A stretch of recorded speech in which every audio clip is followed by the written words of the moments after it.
Hi everyone, I'm Utkarsh Mohan, coming to you from Singapore. This is the Ministry of Guitar, and on today's inaugural episode of What Makes This Guitar Great, we have, of course, the PRS NF3.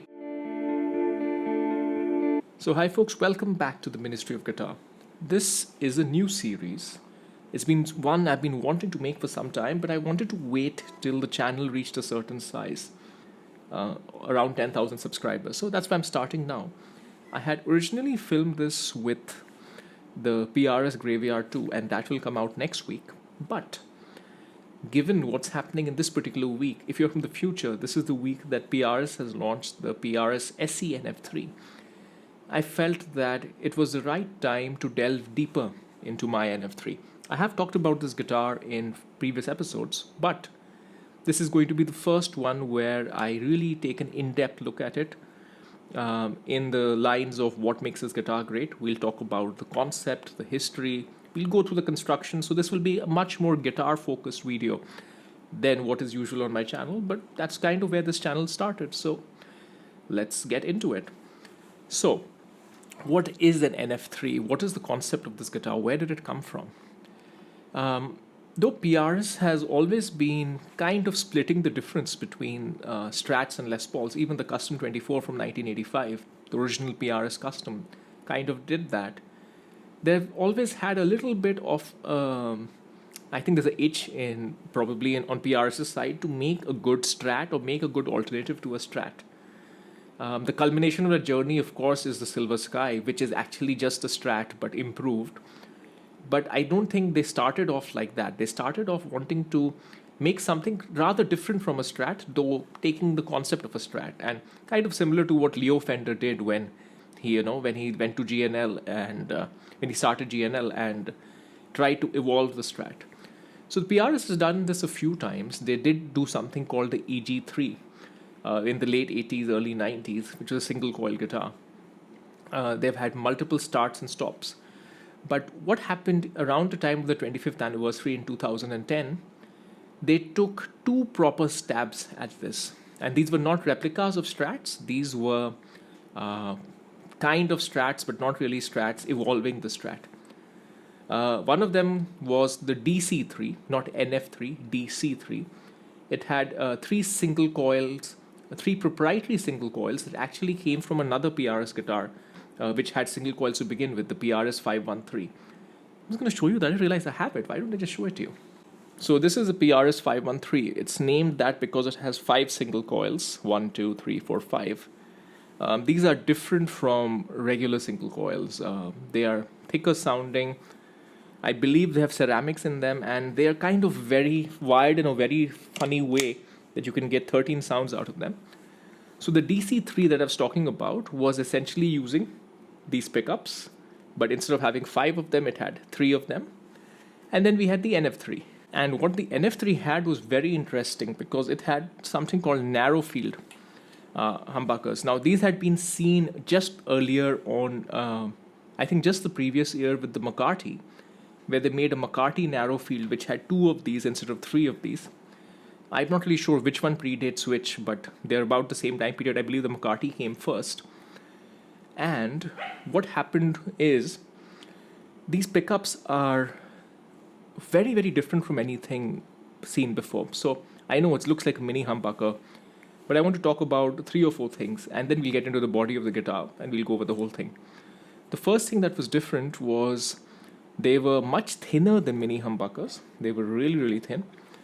Almost like single coils. Now you could say, oh, that's like a Seymour Duncan stacked humbucker. You could say that, but they're a bit thicker than that. And around that time, in my opinion, PRS were really stepping up their pickup game, because one of the things that PRS was known for making beautiful guitars, but their pick and amazing quality and all of that, and amazing finishes. But the quality of their pickups, not quality in terms of build quality, but sound quality, perceived sound quality was never critically acclaimed. Let's just say that this wasn't the 20-year Hibiki, which is the famous whiskey. They weren't thought about like that. It was more like a 5-year-old whatever Scotch or something, bourbon, I should say. In any case, they were not well known. Then PRS got their hands on the machine that made pickup wire for Gibson in the 1950s. And they introduced something called the 5708 pickup in 2008. And the idea was, this was inspired by the 1957, the first humbucker, 1957, and 2008, the year it came out, to 5708. And it had the same wire in the pickups as the Gibsons from the 50s. That was the selling point. So, quite a good story, and I honestly believe, we'll talk about this in a different video, that one of the reasons why PRS pickup game changed so much is they got a good story behind it. Previously, they had number 5, number 6, number 7, number 8, number 3, whatever. They had all these anonymous names. There was no story behind the pickups. They had vintage bass and hot fat screaming HFS.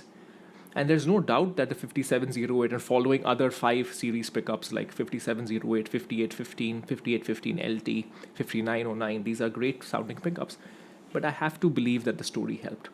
Now, what does the 5708 and the 50s pickups have to do with this particular guitar?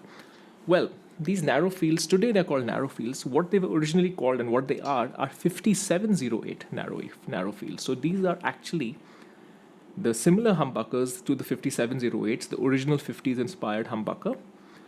And instead they're smaller, but they're still using the same fret wire. If you notice, the new ones, newer narrow fields, even the ones that come on other PRS models. So sorry, I was interrupted by a little puppy situation. And the interesting thing is that if you look at future narrow fields, even the one that came on special models such as the special semi-hollow, they no longer have the name 5708 narrow field. So what I'm concluding is that these original set of narrow fields from around 2009 to 2012-ish, they are probably the only ones that contain that 50s Gibson wire, if such a thing matters to you. I like the story. Is it going to change my mind completely? Not really, but I'm just letting you have this information. So that was this guitar. You had a DC3 with the 3 single coils, and then you had the NF3. Now, what were the other things beyond the electronics? The body of the guitar. Now, this body is the predecessor of the Silver Sky. If you look at a Silver Sky body, it is kind of based on this. There are subtle differences. Of course, the big difference is it doesn't have the inverted headstock that a Silver Sky does. But if you look at the contour, the profile, this is a Strat. This is essentially a Strat body. With PRS improvements, this lower horn is very PRS.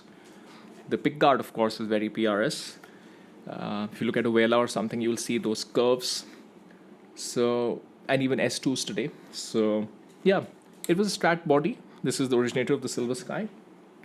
What else?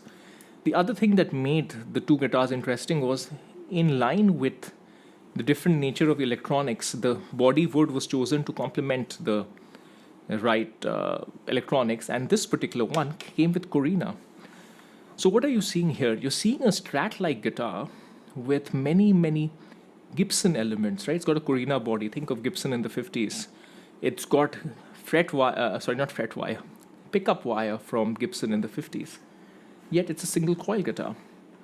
Very interesting, and we'll get a little bit into what else, why all of these elements combine to make this guitar great. The other thing, of course, is it is a bolt-on. The bolt-on is not very, very new for PRS. They've been trying bolt-on again almost since the beginning, since they tried out with the EG3. But this particular bolt-on reminds me a lot of the back of the PRS 513, where you have this extra amount of space. So I don't know if you can see this, but you have this extra amount of space. You have the body, and it's not like the neck is entirely bolted on top of the body. The body is kind of sandwiching the neck. This is different from what you would see in a PRS C24, which is the bolt-on version of the Custom 24. I don't know the reasons for it. One reason could be the length of the humbuckers. Even I'm calling them that, the narrow field humbuckers, because they are deep. But probably someone from PRS will be able to let us know. There are also other theories about how it affects the tone. I don't know, but again, as I keep saying, the combination of parts make this guitar very special. So if that particular way the bolt-on is made is affecting it, very good. I don't mind. Then we need to talk about one other thing. We need to talk about the scale length. The scale length of this guitar is 25 and a quarter. This was again previewed for the first time on the PRS 513 that I showed you earlier. This puts it in between a PRS and a Strat. It was interesting that it did not decide to go with a 25 and a half. This is again Paul Reed Smith being Paul Reed Smith, not trying to fully replicate a Strat. I think eventually he gave up and they made a Silver Sky, where it's basically a Strat. But at that time he was still like, I think 25.25 scale is still good enough. It still gives you the snap, but you don't need to have the extra long scale length, which can lead to whatever. You need to stretch your fingers more or whatever. So 25.25 scale, slightly more than a PRS. We need to talk a little bit about the neck of this guitar. And if you read on the internet, there will be two sets of praise for this guitar. One will be on the sound and electronics, which you will get into, but it'll be about the neck. And the thing with the neck of this guitar is the finish of this neck is something that when you imagine perfection that nobody can have a problem with, both in terms of not just finish but size. I think this guitar is, I think one of the reasons, my theory is one of the reasons why this guitar is so loved is because of the neck. Now, the size of this is called pattern regular. Let's get into a history of this size. Pattern regular is very similar to the original neck carve that PRS made when they started off making the PRS Custom 24. I have an original PRS Custom 24 from the first year, for first 12 months from 1986. And it has an amazing neck. It does feel very similar to this, though that is a gloss neck. But the shape of this is a Goldilocks neck. I don't think you can have any person who will play this neck and say that, no, I don't like it. It's impossible. So there's that. And then there's the finish. Now, the finish on this guitar is controversial because the overall finish on the guitar, not the neck yet, is called a V12 finish. This was a new finish that PRS was experimenting with around 2010. If you look at old videos of PRS from back then, he will be praising it. He'll be talking about how it's like nitro, but the finishing coat, the top coat is different. The top coat is almost, I think he used the word, it's like plexiglass. I think it's like plexiglass. It's very, super glossy, yet super thin, yet super strong. It doesn't weather to temperature. He said they put it in an oven and they put it in freezing conditions. Now, the reason this is controversial is that the V12 finish ended up developing a lot of issues. There used to be a little bit of, what's the word for it? I don't want to say clouding because clouding is a different issue on PRS guitars. But there used to be a little bit of amalgamation of like a white stuff. I need to think about what to call it, but you can see it. You can see a little bit of chipping in certain places. I have a couple of guitars with V12 finish. And one, you have a little bit of imperfections developing under the coat. So the V12 finish was quickly replaced. They went back to their normal finish. And now, of course, now they have a nitro finish. So the finish of this guitar is controversial. This particular piece has no issues at all. Perfectly finished. So not all of them had issues. And the neck has this finish that is inside the wood. So it's like bare wood, but it's not. Because, you may think the idea of bare wood is very, very nice. I have a bare wood neck. It'll be so tactile. But wood is not the smoothest thing in the world. Even if you sand it down completely, it'll still have a certain imperfection. You'll feel the grain. And that might sound great in theory. It might sound great when you read a guitar magazine or a YouTuber tells you about it. But reality is that it's not for everyone. The feel of real raw wood. So what PRS does is, it is raw wood, but it has this kind of finish which fills up the gaps in a very nice way without making you feel like there is any finish. So it feels like a raw wood neck, but the way you would imagine a raw wood neck to feel, not the reality. Right? Imagine there's so many things that you imagine them to be a certain way, but the reality, you see the compromise. Think of spending a night on the beach. It sounds beautiful and romantic, but when you go there, there's sand all over in different orifices of your body, right? So this is the same thing. This is the night on the beach without the sand and the orifices. What a metaphor. Anyways, so there's that. What else? This came in a number of colors. It came in an option of a rosewood and a maple fretboard. It came with either a black pickguard or a white pickguard. And it came with the option of birds or dots. So there's no right or wrong here. There were a lot of options, and in fact, this guitar also won the guitar. I think it was the new guitar of the year, or there was some award it won in 2011 because it was a pretty nice guitar. Even then, people liked it. But the thing is that this guitar did not sell. It just did not sell. Guitarists just can be too traditional at sometimes. It's not exactly a Strat. People will be like, oh, it doesn't sound exactly like a Strat. Of course it doesn't, but that's the problem. So it's almost as if the guitar is not doing the job, because the job that guitarists are expecting is it should sound like a Strat or it should sound like a Les Paul. So Paul Reed Smith himself, I think, mentioned it on a recent interview that these guitars just did not sell. They stood in the shops, whatever it might be, and eventually they got discontinued. But as is the case, and this is not the first time that this has happened to a great guitar. If you think about what happened with the 1958 to 60 Les Paul, it was something very similar. That there was not much demand, and then later real musicians started playing it. Real people who liked guitars started playing it, comparing it versus other guitars, and they could tell the difference. And this guitar has been having something very similar. Jimmy Herring, of course, is the musician who's been playing it. Then people, he's kind of a guitarist. So the people who know, they're like, why does Jimmy Herring like this? They tried it out. John Mayer himself played this, and in the guitar community, in the forums, this guitar has been very, very well known. It's not had a resurgence, but it's become a cult guitar, and a bit of a secret guitar that it's very, very satisfying to know. Because the thing with this guitar is, it looks very, very plain, very, very... PRS is known for making very, very beautiful guitars. Not to say that this isn't beautiful, but this certainly isn't fancy. So when you look at it, you may notice it's a PRS and think, oh, there goes a cheap PRS. There goes, somebody who couldn't afford the real PRS, they got this. But as I keep saying, and I've said this in multiple videos, this is as good as any PRS you can buy, including the private stocks that I have hanging behind me.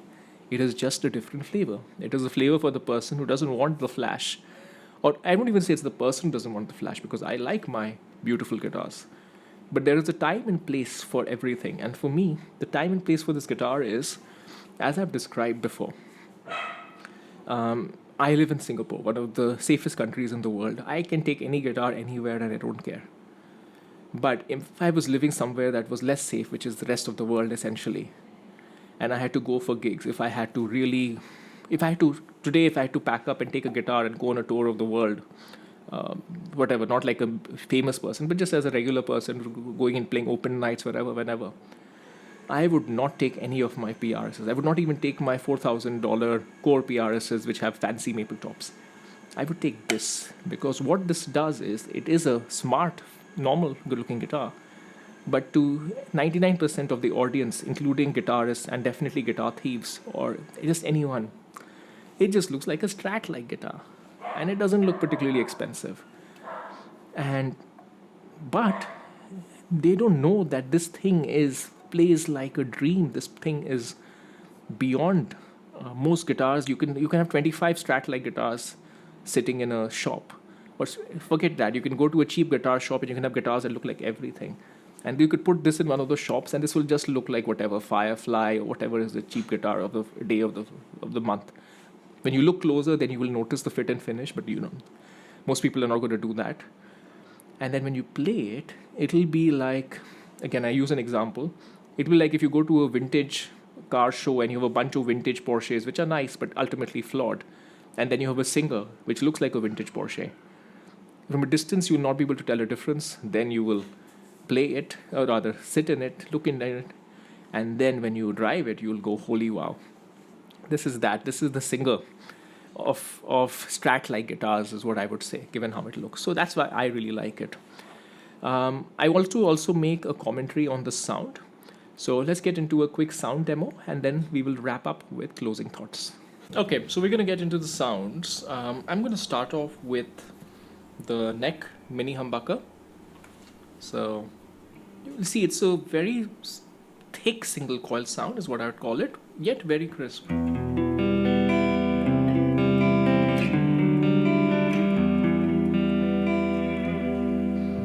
now the thing with this guitar is when you roll down the volume, you get interesting shades. I'm going to roll it down to about 8. much thinner. It's got a treble bleed.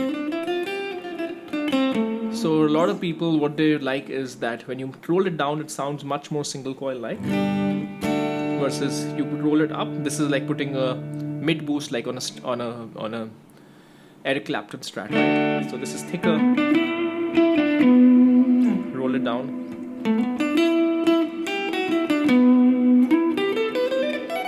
Thinner.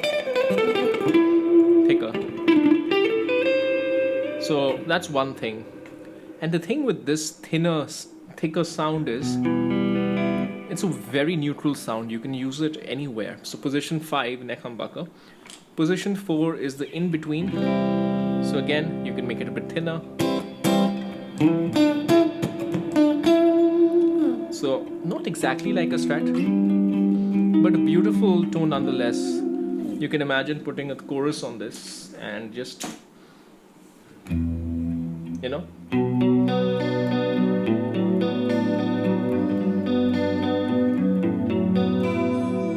So you get it, right? You have that beautiful 80s sound. You want to play some Scorpion. You can do all of that. So there's that. That's position 4. And of course, you put a little bit of gain. And it's got that, what should I say? You know, when you play a Strat, especially in position 4, it's the guitar is kind of straining out the sound. I don't know how to describe it. So you get that kind of a thing with that. So that was position 4. Middle position, which is position 3.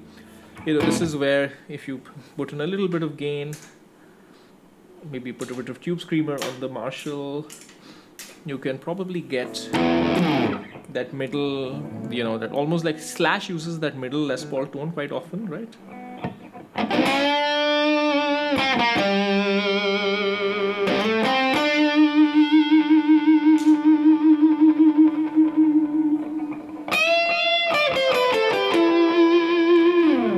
So there, it's with especially the tube screamer, it's pretty much sounding like a humbucker.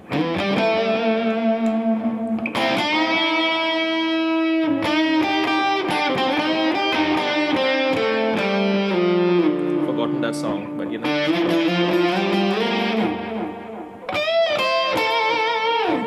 Yeah, that's kind of what that reminds me of.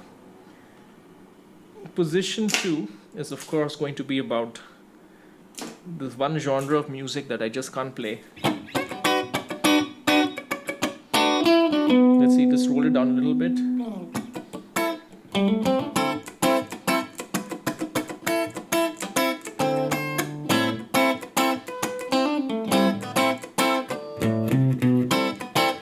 Ignoring how terrible I am at playing that sort of music, but it's a very usable tone. You can like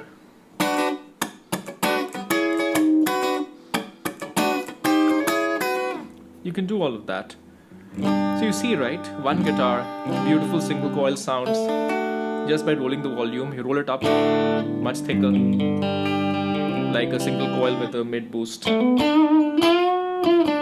Essentially, the guitar sounds like a single coil with a mid boost, and you can roll down the mids almost a little bit and the lows a little bit by just going down the volume.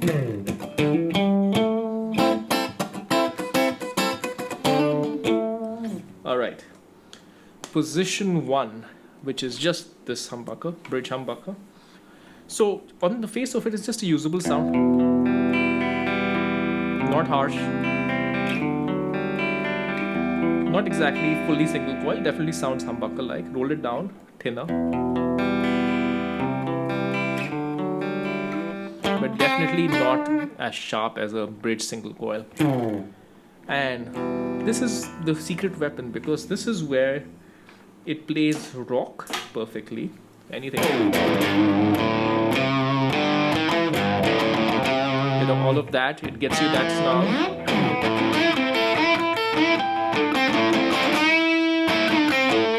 This is very low gain, mind you. You can always add a bit of gain to it.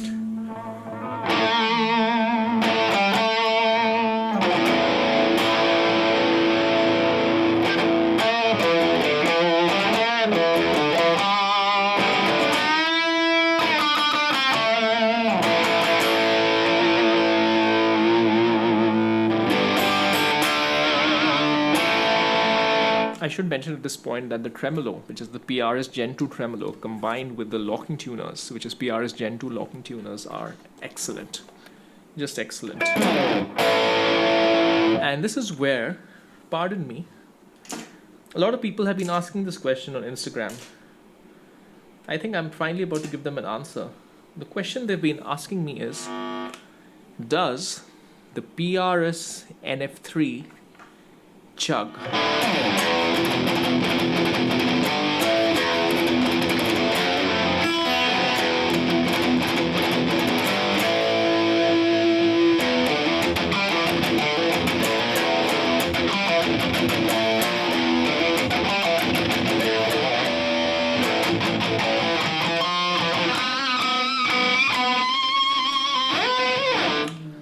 I think the short answer is it does. Alright, that's it on the sound demo. Let's get back to normal conversation.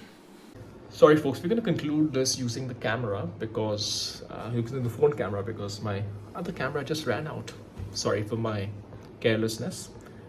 So, 2 or 3 things now. Number 1, and I'm going to turn on the volume here. Who is the PRS NF3 for? Should you buy it? What makes the guitar great? Those are the 3 or 4 things I want to say. Who is it for?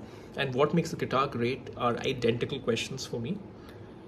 The PRS NF3 is a guitar that works as a guitar in the best way possible. That's simply it. It's like stripping out all the nonsense, not nonsense, but all the unnecessary from a great guitar. If you think of the perfect evolution of the guitar as a tool, it's kind of there for me because it has nothing extra. It does everything that you expect. It's not identical to anything else, but calling something bad for not being identical to something else for me is just too much nostalgia worshipping. So that's what it is.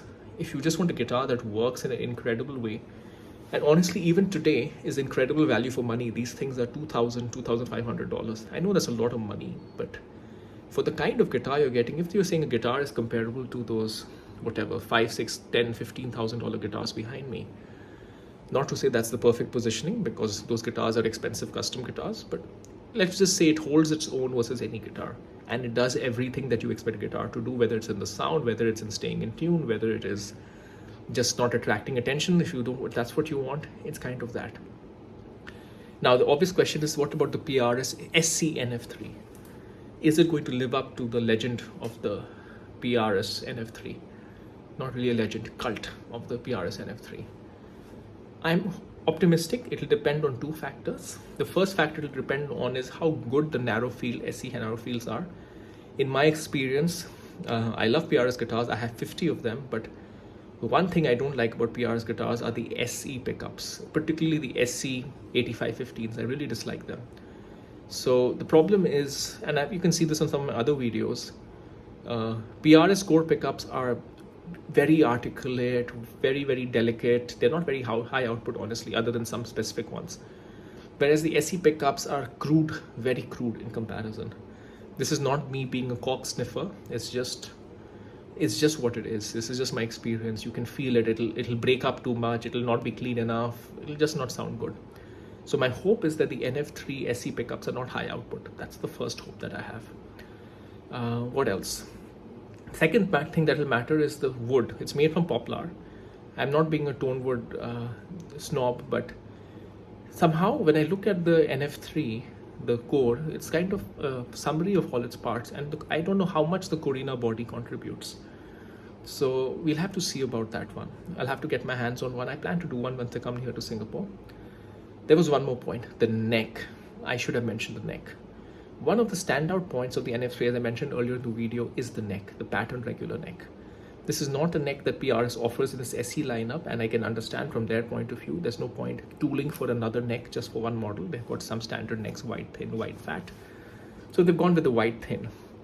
The wide thin is not my favorite neck. It is my least favorite PRS neck. It is not a wide, particularly wide or particularly thin neck. Do not confuse this with Ibanez or anything. But yeah, we'll see. As I mentioned in my earlier video, we'll